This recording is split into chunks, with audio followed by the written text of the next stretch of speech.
என்னதான் விஞ்ஞானமும் நவீனமும் வளர்ந்திருந்தாலுமே மனிதனுக்கு ஏற்படக்கூடிய நோய்களும் அதனால் ஏற்படக்கூடிய தாக்கங்களும் அதிகரிச்சுக்கிட்டே தான் இருக்குது. என்னதான் மருந்துகள் புதிதாக கண்டுபிடிக்கப்பட்டாலுமே நோய்களும் கடுமையாகவே தாக்கிக்கிட்டு இருக்கு.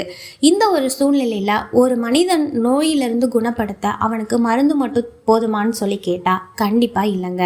ஒரு மனிதன் அந்த கடுமையான நோயிலிருந்து விடுபட்டு வருவதற்கு தேவையான இன்னொரு விஷயம் நம்பிக்கை. அவனோட மனசில் நம்பிக்கை இருந்தால் மட்டும்தான் அவனால் மீண்டு வர முடியும். இதுதான் தத்துவங்கள் என்ன சொல்லுதுன்னா, நாம் என்னவாக மாறவிருக்கிறோமோ அதவே தான் நம்ம மாறுவோம்னு சொல்லுது. இப்போ இதற்கு ஒரு சின்ன உதாரணமாக தான் அமெரிக்காவோட புகழ்பெற்ற எழுத்தாளரான ஓ ஹென்றி எழுதிய த லாஸ்ட் லீஃப், கடைசி இலை அப்படின்ற ஒரு கதையை பார்க்க போகிறோம்.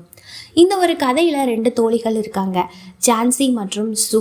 இவங்க ஒரு வீட்டோட மாடியில் கலைக்கூடம் அமைச்சிருக்காங்க. இப்போ அதே வீட்டோட கீழ்ப்பகுதியில் பெர்மான் அப்படின்ற ஒரு வயதான முதிய ஓவியர் வசித்து வராரு. இப்போ இவருடைய லட்சியமே என்னன்னா, அவர் இறக்கிறதுக்கு முன்னாடி ஒரு மகத்தான ஓவியத்தை வரையணுங்கிறது தான் அவருடைய வாழ்க்கை லட்சியம். இப்படி எல்லாமே நல்லா போய்கிட்டு இருந்த அந்த ஒரு சூழ்நிலையில் அங்கே பனிக்காலம் ஆரம்பமாகிறது. இந்த பனிக்காலம் ஆரம்பமான சில நாட்களுக்கு பின்னாடி ஜான்சிக்கு கடுமையான சளி காய்ச்சல் உண்டாகுது. இந்த காய்ச்சல் காரணமாக அவளால் எழுந்து நடக்கவே முடியாமல் படுத்த படுக்கையாகிறான். இதை பார்த்த உடனே அவளோட தோழி சூ மருத்துவரை போய் கூட்டிகிட்டு வந்து நிறைய ட்ரீட்மெண்ட் பண்ணுறா. ஆனால் எந்த ஒரு மருந்துனாலையுமே ஜான்சியோட காய்ச்சலை குணமாக்கவே இல்லை. உடனே ஜான்சி என்ன பண்ணுறான்னா, அவள் ஒரு அறையில் படுத்திருக்கா. அந்த ஒரு அறையில் ஜன்னலுக்கு வெளியே அந்த சுவரை ஒட்டி ஒரு ஈவி கொடி ஒன்று வளர்ந்துருக்கு. அந்த கொடியை பார்த்தபடியே படுத்திருந்த ஜான்சி அதில் இருக்கிற இலையை பார்த்துக்கிட்டே இருக்கா. இந்த பனி காரணமாக அதில் இருந்த இலைகள் எல்லாமே ஒவ்வொன்றா உதிர்ந்துக்கிட்டே இருக்குது. அதோட நிறைய இலைகள் இந்த பனி காரணமாக முன்னாடியே உதிர்ந்தும் இருந்துச்சு. இந்த கொடியை பார்த்துக்கிட்டே இருந்த ஜான்சிக்கு அவளோட மனசில் ஆழமாக எதிர்மறையான ஒரு எண்ணம் பதிஞ்சு போயிடுது. அது என்னன்னா, இந்த ஈவி கொடியோட எல்லா இலைகளும் எப்போ உதிர்ந்து போகுதோ அப்போ நாமும் இறந்துடுவோன்னு அவள் தனக்குள்ளேயே ரொம்ப உறுதியாக நினைக்க ஆரம்பிக்கிறா. ஒவ்வொரு நாளும் அந்த கொடியோட இலைகள் எல்லாமே உதிர்வதை அவள் வேதனையோட பார்த்துக்கிட்டே இருக்கா. அதோட அந்த இலைகளை எண்ணிக்கிட்டுமே இருக்கா. ஒரு ஆத்மா தனக்கு தானே சாவுக்கு தயார்படுத்திக்கிறத தவிர இந்த உலகத்தில் வேறு எந்த ஒரு விஷயமும் மோசமான விஷயமாவே இல்லை. இப்படி ஜான்சி அவள் உயிர் மேலே இருக்க ஆசையை விடுத்து எப்படி இந்த இலை காத்தோட கரைஞ்சி போக போகுதோ அதே மாதிரி நாமும் காத்தோட கரைஞ்சி போக போகிறோங்கிறதுக்கு ஒரு முடிவு பண்ணிடுறா. இதெல்லாம் தெரிஞ்சுக்கிட்டு அவளோட தோழி சூ ரொம்பவே வேதனைப்படுறா. இதனால் தன்னோட தோழியான ஜான்சி எப்படியாவது காப்பாற்றணும்னு நினச்சிக்கிட்டே சூ என்ன பண்ணுறான்னா, ஜான்சிக்கு நம்பிக்கை தரக்கூடிய சில விஷயங்கள் எல்லாத்தையுமே செய்கிறா. அதாவது குறிப்பாக ஜான்சிக்கு பிடித்த ஓவியங்கள் எல்லாத்தையுமே வரைகிறாரு. அதோட கீழ் வீட்டில் இருக்கக்கூடிய அந்த ஓவியர் பெர்மானும் சில ஓவியங்களை ஜான்சிக்கு வரைகிறாரு. இப்போ அந்த நாள் இரவு கடுமையான காற்று மழை அடிக்குது. உடனே ஜான்சி வெளியே போய் அந்த ஒரு கொடியை பார்க்குறா. அதில் அந்த ஒரே ஒரு இலை மட்டும்தான் இருக்குது. இந்த பெரும் காற்றுக்கு அந்த ஒரு இலையும் அங்கே இங்கே தள்ளாடிக்கிட்டே இருக்குது.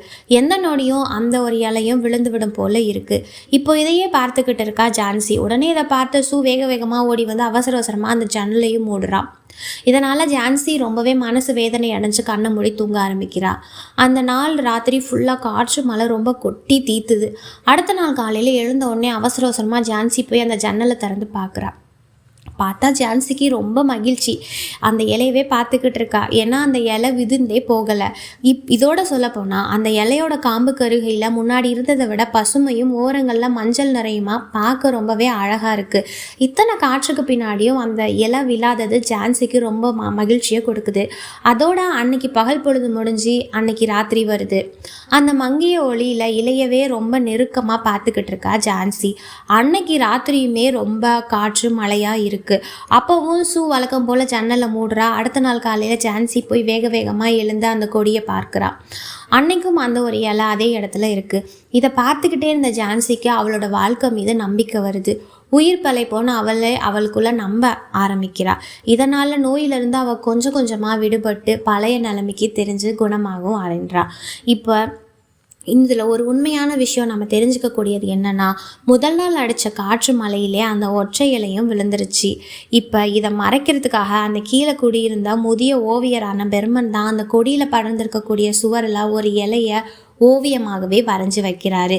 இதெல்லாம் தெரியாத ஜான்சி அந்த இலை மீது நம்பிக்கை வச்சு அந்த நோயிலிருந்து குணமடைகிறா. இதெல்லாமே குணமடைஞ்ச ஜான்சி கிட்ட சொல்கிறா.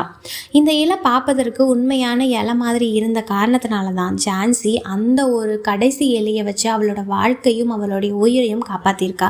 அதே போல தான் இன்றைய காலகட்டத்தில் கடுமையான பொருளாதார சூழல் காரணமாக மனிதர்கள் எல்லாருமே நிறைய கவலைகளை சுமந்துக்கிட்டு தான் இருக்கோம். ஆனாலுமே இந்த கவலைகள் இது எல்லாத்தையுமே நம்ம தாண்டி மீண்டு எழுந்து வரத்துக்கு மருந்துகள் மட்டும் இல்லாமல் நமக்கு தேவையான ஒன்று நம்பிக்கை தான். ஸோ இந்த மாதிரி கதை பிடிச்சிருந்துச்சுன்னா கண்டிப்பாக என்னோட சேனலை லைக் அண்ட் சப்ஸ்கிரைப் பண்ணிடுங்க.